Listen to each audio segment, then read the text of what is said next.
Everyone thought I had it figured out. That was the joke of it.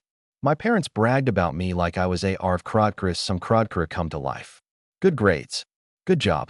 No scandals. No phases. No drama. The kind of son other parents pointed at and said, "Why can't you be more like him?"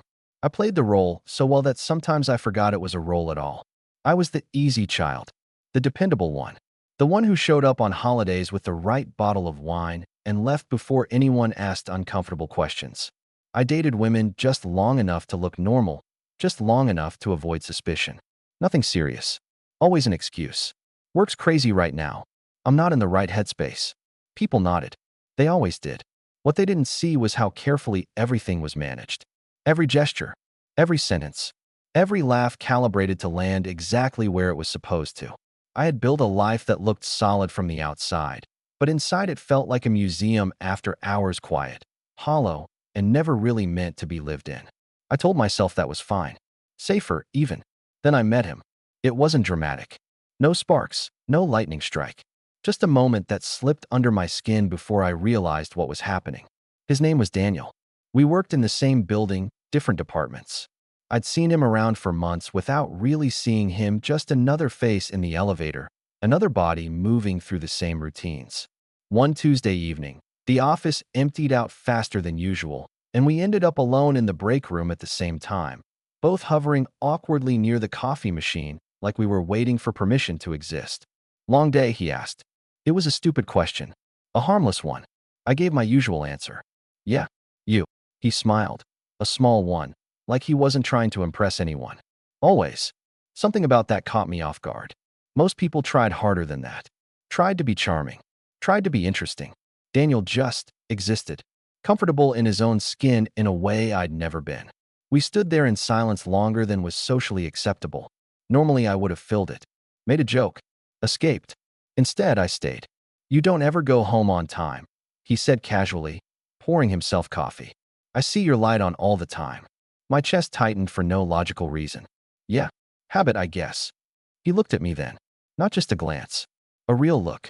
The kind that makes you feel like you've been paused and examined. "You don't seem like someone who likes empty rooms," he said. I laughed, sharp and quick. Defensive. "That's a weird thing to say." "Sorry," he replied immediately. No awkwardness, no backtracking. Just honesty. I didn't mean it in a bad way. I wanted to leave. I should have. Instead, I leaned against the counter and asked, "What way did you mean it?" He shrugged. "You just seem guarded. Like you're always waiting for something." No one had ever said that to me out loud. For a split second, I felt exposed. Then the instinct kicked in, the familiar armor sliding into place. "Occupational hazard," I said lightly. "Corporate survival skills." He smiled again, but this time there was something knowing in it. Not judgment. Recognition. "Yeah," he said. "I know the type." That should have been the end of it. A brief conversation, filed away and forgotten. But over the next few weeks, we kept crossing paths. Elevators. Hallways. Late evenings. He never pushed, never lingered too long. Just enough to make me aware of him. Just enough to make me curious. The dangerous part wasn't attraction. I'd lived with that my whole life. The dangerous part was how easy I felt around him. How I didn't need to perform. One night, as we were both packing up to leave, he stopped me near the exit. "Hey," he said, hesitating just a second. "I'm grabbing a drink down the street. No pressure, but you're welcome to join." I opened my mouth to say no. The word was already there, trained and ready. Instead, I heard myself say, "Okay." The bar was quiet, dimly lit, the kind of place where nobody cared who you were pretending to be. We sat side by side, not across from each other. That detail mattered more than I realized at the time. After a while, he asked, "Can I ask you something kind of personal?" Every alarm in my head went off. I took a sip of my drink. "Depends." He turned to me, expression calm. "Are you happy?" No one had ever asked me that without wanting something in return. I stared at the glass in my hand, the condensation sliding down like it had somewhere to go. "I don't know," I admitted quietly. He nodded, like that answer made perfect sense. "Yeah, me neither." For a long time. Then he added, almost gently, "You don't have to be the version of yourself everyone expects. You know that, right?" My throat tightened. I felt something crack just a little. Daniel didn't know my history, didn't know my family, didn't know how much I'd sacrificed to be perfect. But somehow, He was the first person who saw through it anyway. And that scared me more than anything else ever had. I didn't sleep much that night. Not because anything happened nothing did, but because something almost did, and that was worse. I lay in bed replaying his words over and over. You don't have to be the version of yourself everyone expects. It sounded like permission, or a threat. I couldn't decide which scared me more. At work the next day, I went back to being efficient, polite, invisible in all the right ways. But Daniel noticed the shift immediately. He always did. When I caught him looking at me from across the open office, I felt the same tightening in my chest as the night before. We started having lunch together. Not every day, just often enough that it didn't feel planned. He never asked questions that cornered me. He talked about himself, instead his failed relationships, his decision to move cities in his 30s, the way he'd spent years trying to be who his parents needed before realizing it was slowly killing him. I woke up one morning and realized I didn't recognize my own life, he said once, stirring his soup absently.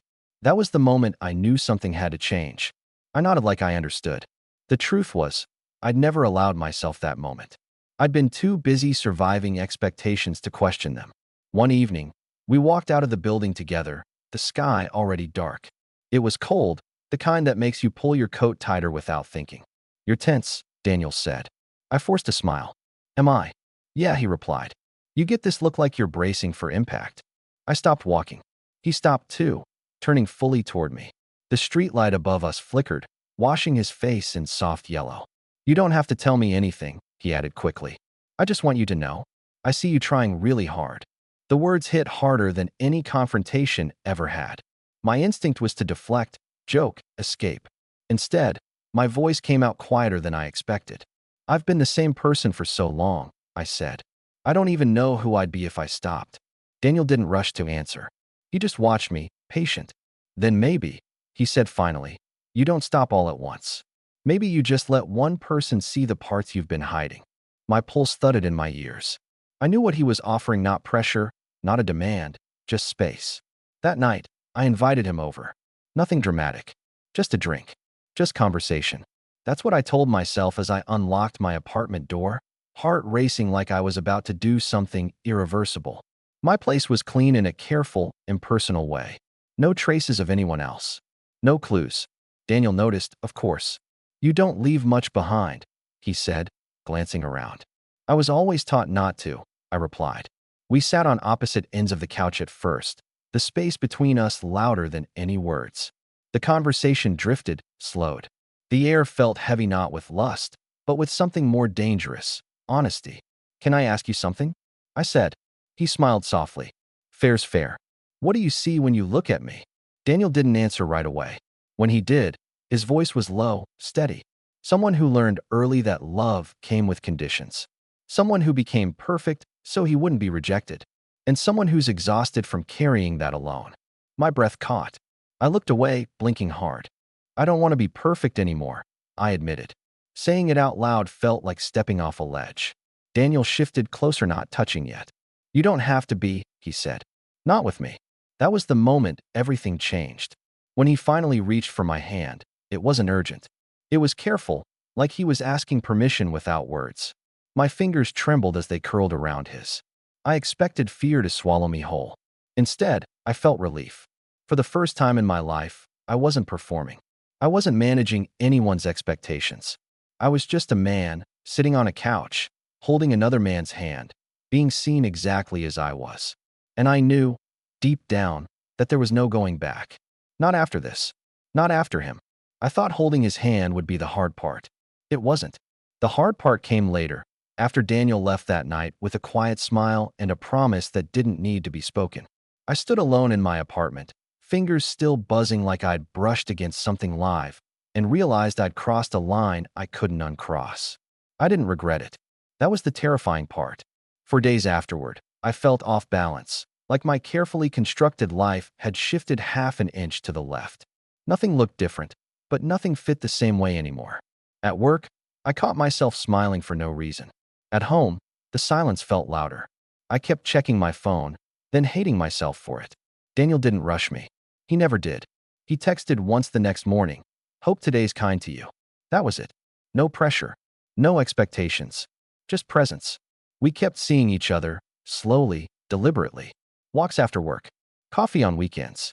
Conversations that went deeper than I'd ever allowed with anyone. He learned things about me that no one else knew, how I used to rehearse conversations in my head before family dinners, how I trained myself to flinch inward instead of outward, how I'd always believed love was something you earned by being useful. One night, sitting across from him in a quiet restaurant, he asked, "Have you ever told anyone you're gay?" The question landed gently, but it still knocked the wind out of me. "No," I said after a moment. "Not really." He nodded. "Do you want to?" I stared down at the table. "I don't know how." Daniel leaned back, studying me, not like he was waiting, but like he was making room. "You don't owe anyone the truth," he said. "But you do owe it to yourself." That sentence followed me home. It echoed in my head while I lay awake, staring at the ceiling, thinking about my parents. My mother's pride. My father's quiet approval. The way my entire identity in their eyes was built on being right, reliable, normal. What would happen if I wasn't? The breaking point came unexpectedly. It was my father's birthday. A small dinner. Just family. I showed up dressed the way I always did, smile practiced, posture straight. Everything went according to script until my mother casually asked, "So, are you seeing anyone special yet?" I felt it, then that familiar tightening, the reflex to deflect. But something had changed. I thought of Daniel's hand in mine, of the way he looked at me like I wasn't a project to be perfected, of how tired I was. "No," I said. Then, before I could stop myself. "But not because I don't want to." The table went quiet. My heart pounded so hard I thought I might stand up and walk out. Instead, I took a breath that felt like it came from somewhere deeper than fear. "I'm gay," I said. My voice didn't shake. "I always have been." My mother froze. My father didn't look at me right away. The silence stretched thick, suffocating. Finally, my dad cleared his throat. "Why are you telling us now?" I swallowed. "Because I don't want to pretend anymore." The conversation that followed wasn't dramatic. No shouting, no tears, just confusion, discomfort, questions that hurt even when they weren't meant to. It wasn't acceptance. Not yet. But it was truth. When I left that night, my hands were shaking so badly I could barely unlock my car. I sat there for a long moment, breathing hard, then pulled out my phone and called Daniel. "I did it," I said as soon as he answered. "I know," he replied softly. "I could hear it in your voice." I laughed, then half hysterical, half relieved. "I don't know what happens next." "Neither do I," he said.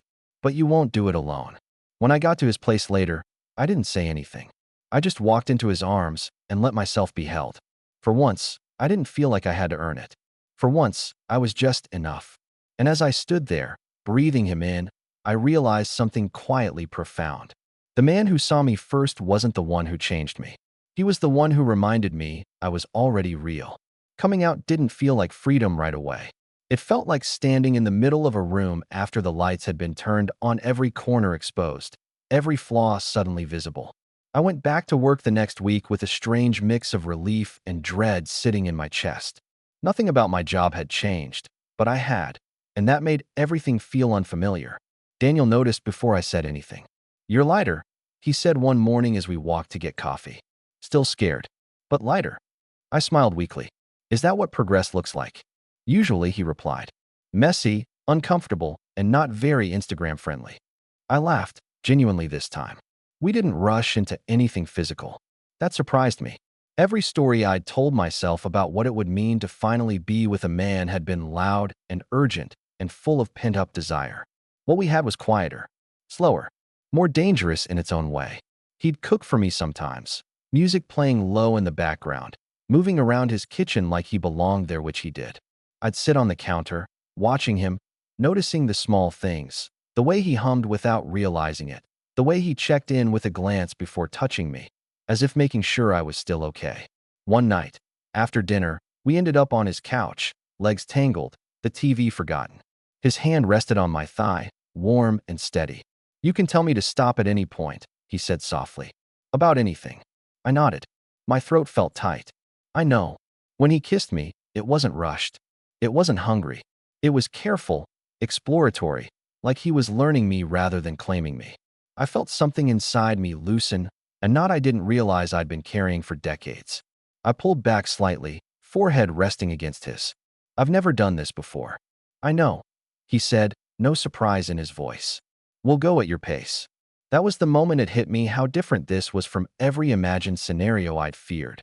There was no pressure to perform, no expectation to suddenly know who I was supposed to be. I wasn't auditioning. I was arriving. Still, fear has a way of sneaking in when you least expect it. A few weeks later, we ran into a coworker at a bar. Nothing dramatic, just a passing hello, a casual conversation. But the entire time, I felt myself shrinking back into old habits, my body angling away from Daniel without conscious thought. Afterward, as we walked home in silence, I knew I couldn't pretend I hadn't noticed. I'm sorry, I said finally. He stopped walking. For what? For that. I gestured vaguely. I panicked. Daniel studied me, not unkindly. Did you feel ashamed? The question stung because it was accurate. I don't want to be, I said quietly. He reached for my hand anyway, right there on the sidewalk. My instinct screamed at me to pull away. I didn't. You don't have to be brave all the time, he said. Just honest. That night, lying in his bed, his arm draped over me like it belonged there, I stared into the dark and thought about how much of my life had been shaped by fear of disappointment, fear of rejection, fear of losing the love I'd been taught was conditional. I don't know who I am without the good son thing, I admitted. Daniel's voice was drowsy but sure. You're still a good son. You're just not pretending anymore. I turned toward him. What if that's not enough for them? He opened his eyes then, meeting mine. Then we grieve that. Together. But you don't shrink yourself back down to fit a version of love that hurts you. Something in my chest broke open at that. Not painfully. Cleanly. For the first time, I let myself imagine a future that wasn't built around approval. A life where I didn't have to earn rest. A relationship where being seen wasn't a risk, but a relief. I fell asleep with his heartbeat under my cheek, steady and real. And for the first time in my life, I wasn't playing a role. I was just there. Change doesn't announce itself with a clean break. It creeps in through small moments, hesitations you don't ignore anymore, choices you make differently without fully realizing why. I started answering questions honestly at work. Nothing dramatic. Just less edited. When coworkers asked about my weekend, I mentioned Daniel. Not a friend. Not someone I know. Just his name. No one reacted the way I'd always feared. Some nodded. Some smiled. A few didn't care at all. That unsettled me more than rejection would have. You're rewriting a script you've memorized for years, Daniel said when I told him. Of course it feels strange. The hardest part wasn't the world. It was my family. My mother started calling more often after I came out. Her voice was careful, like she was walking through a room full of fragile objects. She never mentioned my being gay directly, but it hovered between us in everything she didn't say. One Sunday afternoon, she asked, "Are you happy?" I almost laughed at the irony. "Yes," I said. Then, after a beat, "I really am." She was quiet for a long time. "I just worry," she finally said. "Life is harder when you choose a different path." I closed my eyes. I didn't choose this. I just stopped hiding it. She sighed, and for the first time, her voice softened. "I suppose I'm still learning how to see you clearly." That was the most she could offer. For now. And strangely, it was enough. Daniel met my parents a month later. Not as an announcement. Just reality. He was polite without being performative, confident without trying to win them over. I watched him across the dinner table, answering my father's questions calmly, never shrinking, never posturing. After they left, Daniel exhaled slowly. That was intense. I laughed. "You did great." He looked at me, eyes warm. "You did better." That night, something shifted again, not outwardly, but internally.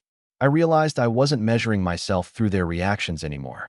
I was measuring myself by how it felt to wake up next to him, by how my shoulders relaxed when I laughed without checking who was watching. Weeks turned into months. We fought sometimes small things, human things. He was more emotionally open than I was. I was still learning how not to retreat when things felt overwhelming. One night, after a stupid argument about nothing, I snapped. "I don't know how to do this right." Daniel didn't raise his voice. "You don't have to do it right," he said. "You just have to stay." That stopped me cold. I'd spent my entire life believing love was something you could lose by making a mistake. That one wrong move would cost you everything. Daniel didn't love me because I was flawless. He loved me because I was present, trying, real. The realization scared me. Sometimes I still feel like I'm pretending, I admitted quietly. Like any second now, someone's going to call me out. Daniel cupped my face, forcing me to meet his eyes. You're not pretending. You're unlearning. Something in me finally believed him. The man I used to be, the perfect son, the careful version, the one who never took up too much space, he didn't disappear. He just stepped back, made room. And in that space, something steadier grew. Not perfection, but truth. The thing no one tells you about becoming yourself is that it doesn't just change the future. It rewrites the past. I started remembering moments I'd buried so deep I'd convinced myself they never mattered. The crush on a teammate I'd explained away as admiration. The panic I felt when friends joked about gay guys in college, laughing along a second too late.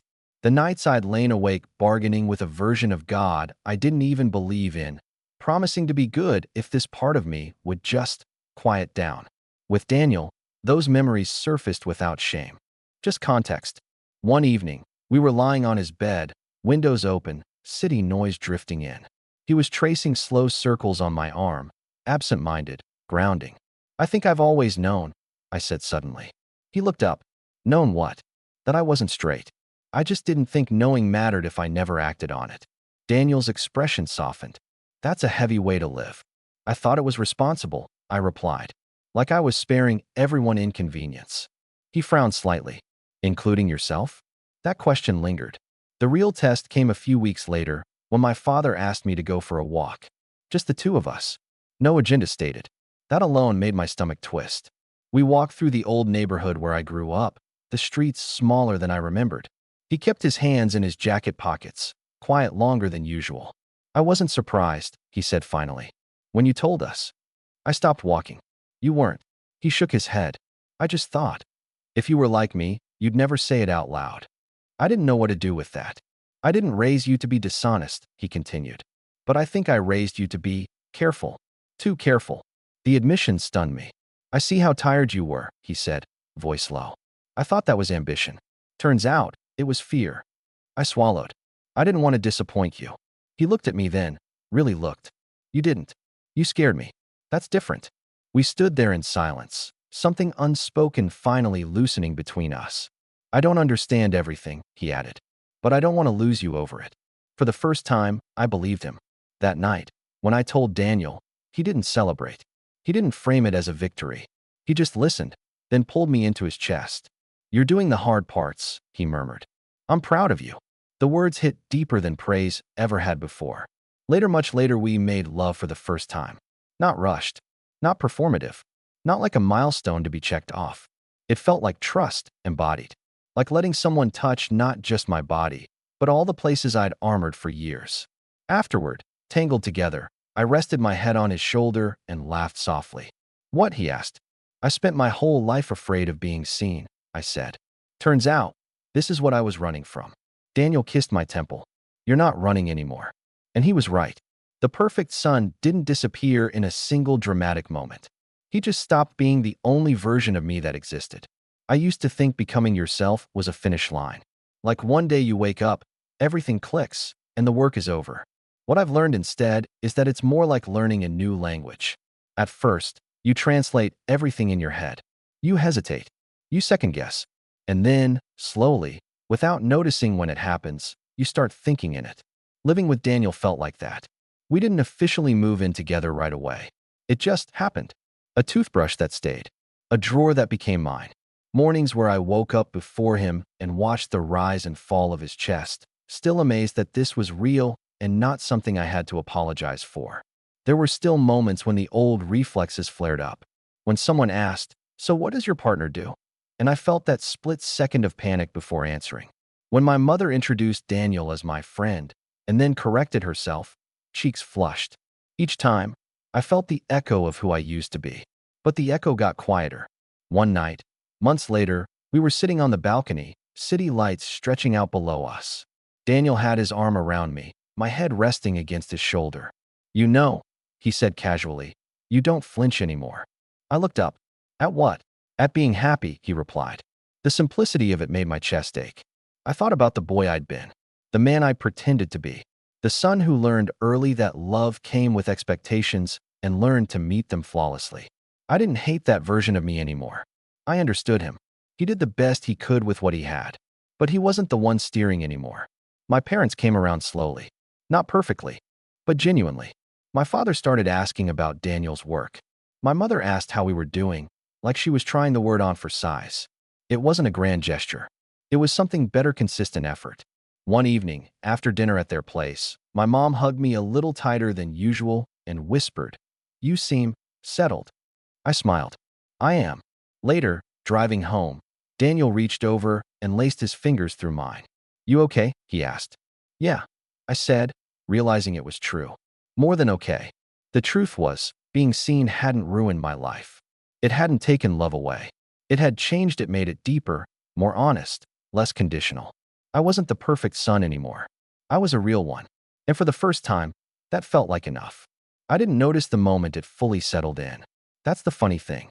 There was no grand realization, no cinematic pause where everything made sense. It happened on an ordinary morning, the kind I used to rush through without thinking. I was standing in Daniel's kitchen, barefoot, wearing one of his old t-shirts. Coffee was brewing. The city outside was already loud. Daniel was behind me, arms loosely around my waist, chin resting against my shoulder. "You're quiet," he said. "Just thinking," I replied. "Dangerous habit." I smiled. What I was thinking about was how normal this felt. Not in a boring way. In a right way. Like my nervous system had finally stopped bracing for impact. For most of my life, happiness had felt conditional, something temporary, something that could be revoked the second I stepped out of line. But this wasn't loud. It wasn't fragile. It didn't demand anything from me except that I show up as myself. Later that day, I went to my parents' place alone. No announcement. No agenda. Just a visit. My dad and I sat on the porch, the same one where he used to quiz me about school and future plans. "You seem different," he said after a while. I waited. Old instincts told me to prepare an explanation. "Lighter," he added. "Like you're not carrying something anymore." I nodded. "I'm not." He didn't say much after that. He didn't need to. Driving home, I realized something quietly profound. I was no longer living toward approval. I was living from truth. And the difference was everything. That night, Daniel and I lay in bed, the room dark except for passing headlights washing over the walls. "Do you ever miss it?" he asked suddenly. "Miss what?" "The version of you that kept everyone happy." I thought about it honestly. The discipline, the control, the safety of being untouchable. "No," I said. "I don't miss him, but I'm grateful to him." Daniel turned toward me. "Yeah. He kept me alive long enough to become this," I said. "But I don't need him anymore." Daniel smiled, soft and certain, and kissed me the way someone kisses you when they're not afraid you'll disappear. I used to believe my story was about sacrifice, about choosing duty over desire, stability over truth. I was wrong. My story was about learning that being loved for who you pretend to be is exhausting. But being loved for who you are feels like coming home. I was never broken. I was just unseen. Until one man looked at me and didn't ask me to be better, quieter, or easier to love. He just asked me to stay. And this time I did.